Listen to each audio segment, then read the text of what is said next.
My name is Darren Lindsay. I'm a firearms instructor. I'm also the less lethal coordinator for the Denver Police Department.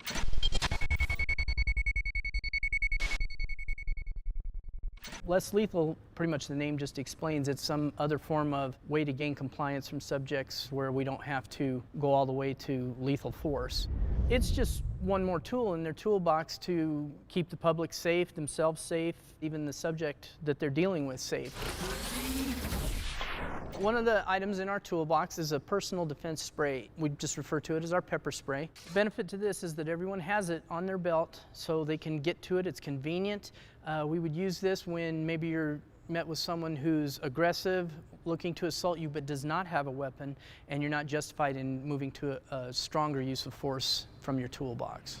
It's something that they can be decontaminated from and go on about their lives, and it doesn't have a permanent effect.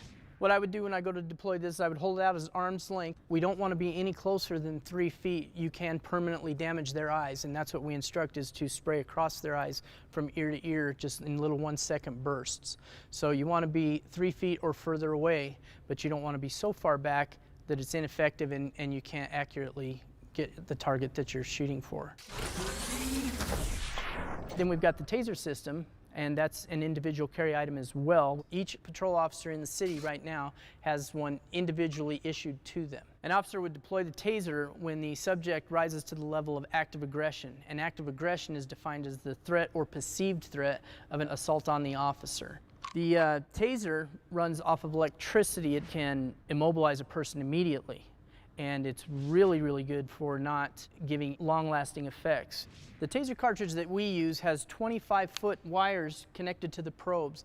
So from about 10 to 12 feet away, I've got my subject here. His threat level has reached the active aggression level, so I'm going to take out my Taser, put the red dot right on him after I activate the safety switch, and I'm going to call out Taser, Taser, Taser for any officers around so that they're aware that I'm about to deploy it. Taser, Taser, Taser. Taser, Taser, Taser. The way that we train is that you don't ever deploy less lethal unless you've got another officer there to cover you. When the Taser was deployed and the person was incapacitated, they would come up and actually take that person into custody.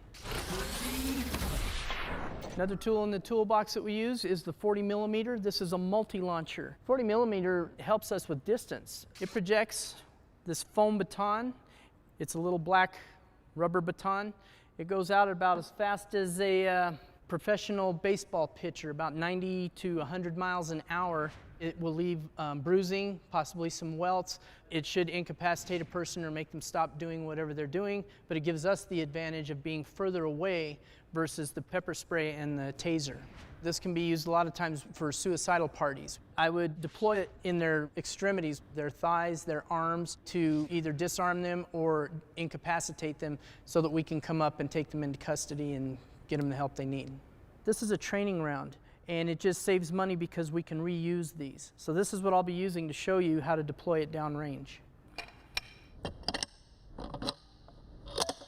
I'd come up on target, take the safety off, and then shoot.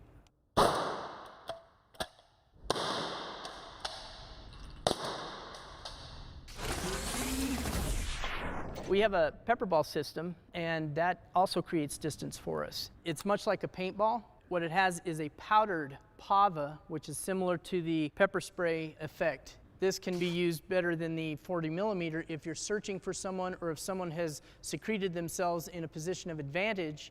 We can deploy the pepper balls into that area, and just the powder itself will activate and make them come out. We've had it where we've been searching for a suspect for whatever reason, say down an alley, and we believe that he might be in a dumpster. It's not safe for us to look into the dumpster or reach into the dumpster, but what we can do is deploy the pepper balls into the dumpster, creating that fog in there, and when it activates, it'll cause him to come out and surrender.